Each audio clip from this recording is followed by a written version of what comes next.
Hello viewers, স্বাগতম মাহাদুল tricks YouTube চ্যানেলে।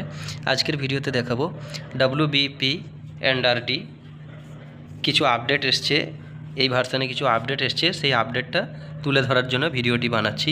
WBP মানে West Bengal panchayat rural development, এটার সম্বন্ধে কিন্তু আমি ভিডিওটি বানাচ্ছি। তো শুরু থেকে শেষ পর্যন্ত দেখুন, তারপরে বুঝতে পারবেন যে কী আপডেট এসছে। তো চলুন শুরু করা যাক। সার্ভেয়ার লকিংয়ে কিছু আপডেট এসছে সেই রিগার্ডিং। তো চলুন দেখে নেওয়া যাক কি নতুন আপডেট এসছে। আমি as a demo surveyor continue করে নিচ্ছি সার্ভেয়ার আমডাঙ্গা দিয়ে। এখানে লগ ইন করছি, ওটিপি দিয়ে আমি সাবমিট করে ঢুকলাম এখানে। এরপরে যেমনভাবে আমাকে ড্রপডাউন থেকে মেনু সিলেক্ট করে নিতে হয় সেভাবে ঢুকে যাচ্ছি। আমি এখানে অ্যাজ আ ডেমো একটা স্যাংশনের ডেটার থেকেই দেখাচ্ছি। এখানে ব্লকটা চুজ করে নিলাম, তারপরে আমডাঙ্গাটাই নিচ্ছি আর রাহানা ভিলেজটাকে নিয়ে নিলাম, দিয়ে সেভ করে প্রসিড করলাম। এরপরে দেখুন এই যে কনস্ট্রাকশন প্রোগ্রেস, এটা নতুন আছে এখানে। এটাতে মনে হয় আপনারা আগেও কাজ করেছেন, তো সার্ভেয়ারদের কাছে এটা নতুন। তা কনস্ট্রাকশন প্রোগ্রেসে যখন আমি ক্লিক করছি, এখানে দেখুন যে এখানে দীপঙ্কর রয় এই বেনিফিশিয়ারিটার উপরে আমরা এখন টেস্ট করে দেখব। তো এখানে আমরা এডিট বাটনে ক্লিক করছি while using the app only। তো দেখুন এইখানে কি দেখাচ্ছে যে প্রথমেই আছে যে যেখানে ড্রপডাউন থেকে আমরা এইখানে দেখুন বেনিফিশিয়ারি ডিটেলস, এখানে ক্লিক করলে যে বেনিফিশিয়ারি তার ছবিটা যেটা তোলা হয়েছে তার ল্যাট লং, আর তার সঙ্গে তার বেনিফিশিয়ারি নেম, ফাদার্স নেম আর রেফারেন্স আইডি এগুলো যেমন দেখায় সেরকম দেখতে পাচ্ছি। এরপরে এই ডিটেলসটাকে আমি ক্লোজ করে দিলাম। তারপরে আছে যে সিলেক্ট মেটেরিয়াল প্রক্রিওড। তা সেইখানে মেটেরিয়াল প্রক্রিওডে আমি যখন ক্লিক করছি, হ্যাঁ এটা ইয়েস করে দিলাম। তারপরে মেটেরিয়াল প্রক্রিওডের রিমার্কস, এটা ম্যান্ডেটারি নয়, যদি এই রিগার্ডিং কোনো রিমার্কস থাকে আপনি দিতে পারেন। তা এখানে আমি অ্যাজ আ টেস্ট দিয়ে দিচ্ছি টেস্ট 1 বলে একটা রিমার্কস অ্যাড করে দিলাম। যদিও ম্যান্ডেটারি নয়, তাও আমি অ্যাজ আ ডেমো দেখানোর জন্য আমি এটাকে অ্যাড করে দিচ্ছি। তারপরে আছে সিলেক্ট কনস্ট্রাকশন স্টার্টেড। এখানে আমি হ্যাঁ কনস্ট্রাকশন স্টার্ট হয়ে গেছে, যখন সার্ভে ভেরিফিকেশন হবে তখন অবশ্যই স্টার্ট হয়ে গিয়ে থাকে, সেই জন্য সেটাকে ইয়েস করলাম। তারপরে আছে সিলেক্ট স্ট্যাটাস, মানে এই কনস্ট্রাকশনটার কি প্রোগ্রেস সেখানে 1 থেকে 10 অবধি রয়েছে, আমি অ্যাজ আ ডেমো ওপরেরটাকে নিয়ে নিচ্ছি 1 নম্বর।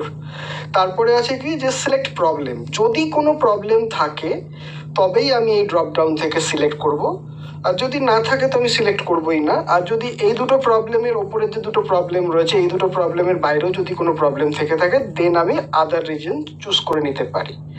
যদি আদার রিজন চুজ করি সেই ক্ষেত্রে আমাকে আদার রিজনের প্রবলেমটাকেও ডেসক্রিপশনে দিতে হবে। আর যদি না থাকে তাহলে আমি ওপরে দেখুন লাল করে ক্লিয়ার প্রবলেম রয়েছে, সেখানে ক্লিক করে এটাকে মুছে দেবো।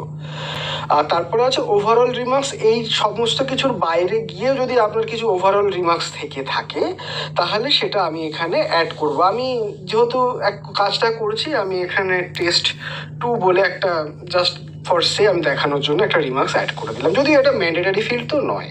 তারপরে আছে ক্যাপচা ইমেজ, তাহলে আমি ওয়াইল ইউজিং দ্য অ্যাপ অ্যালাউ করে দিলাম। এটাকে একটা ক্যামেরাটাকে চুজ করতে বলছে, আমি অ্যাজ আ ডেমো আমি এখান থেকে এটা চুজ করে নিচ্ছি, নিয়ে এই ছবিটাকে ক্লিক করে আপলোড করব। ওকে করলাম, ছবি আপলোড হয়ে গেল। হ্যাঁ দেখুন, এরপরে এই ছবি আপলোডের সাথে দেখুন যদি এখানে ডেভিয়েশন দেখুন পড়ছে, মানে যেহেতু আমি টেস্ট করছি এখানে একটা ডেভিয়েশন 100 মিটার্সের অ্যাবভ দেখাচ্ছে। যদি ডেভিয়েশন পড়ে তাহলে এখানে দেখুন enter reason for this deviation, মানে আমি এখন তখন একটা রিমার্কস আমাকে চাইবে। এটা আমি টেস্ট 3 বলে একটা রিমার্কস অ্যাড করে দিলাম।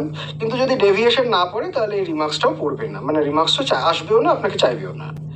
এরপরে আছে দেখুন কনভার্জেন্স। সার্ভেয়াররা যখন এখানে গিয়ে ভেরিফিকেশন করবে তখন এই কনভার্জেন্সে যদি 5খানা পয়েন্ট বলেছে, এগুলো তারা যদি দেখতে পায় তাহলে সেটা তার উপরে সেটা টিক করতে পারে, কিন্তু এটা ম্যান্ডেটারি নয়, এটা যদি পায় তবেই। তা সার্ভেয়াররা যখন সার্ভে করে এসছে তখন যদি সেটা একবার সার্ভে করতে গিয়ে যদি না পায়, পরে আবার যদি গিয়ে সে সার্ভে করে তখন গিয়ে যদি পায় তখন সে সেটাকে টিক করে দিতে পারে। সাপোজ এটা আমি অ্যাজ আ ডেমো আমি প্রথমেরটাকে নিয়ে নিলাম। তাতে কি হলো যে আগে যদি এটার উপরে মানে সার্ভে হয়ে থাকে ভেরিফিকেশনটা, আর তারপরে যদি আবার এসে এখানে টয়লেটের জন্য সে আবার একটা টিক করে দিল, তাহলে তার উপরে এটা ওভাররাইট হয়ে যাবে। এরপরে এটা কিন্তু ম্যান্ডেটারি ফিল্ড নয়, জাস্ট এগুলো রয়েছে যে টয়লেট অ্যাভেলেবেল কিনা, ড্রিঙ্কিং ওয়াটার আছে কিনা, ইলেকট্রিক কানেকশন আছে কিনা, অথচ এলপিজি কানেকশন অ্যাভেলেবেল কিনা, অথচ মানে এখানে কেউ SHG মেম্বার আছে কিনা এই ফ্যামিলিতে, সেই সংক্রান্ত। আমি যেহেতু এটা নতুন ফিল্ড আছে, তাই আমি এক একটাকে আমি টিক করে রাখলাম, এই কলামটাকে দিয়ে এটা আমি ডেটাটাকে সাবমিট করে দিচ্ছি। দেখুন এখানে আমার কাছে পপ আপ চাইছে যে do you want to submit the data. আমি এটাকে ইয়েস করে দিচ্ছি, হ্যাঁ করেছি যখন, এবার আমি ওকে করে দিলাম, দিয়ে আমার ডেটাটা সাবমিট হয়ে গেল।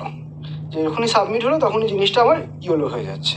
এটাই হচ্ছে নতুন আপডেট সার্ভেয়ারদের লগইনে। আশা করছি আপনারা বুঝতে পেরেছেন। দেখা হচ্ছে পরবর্তী ভিডিওতে। আজকের ভিডিও এই পর্যন্ত। বাংলার বাড়ির জন্য চ্যানেলটিকে সাবস্ক্রাইব করে রাখতে পারেন, আপনারা নতুন নতুন ইনফরমেশান পেয়ে যাবেন। ধন্যবাদ।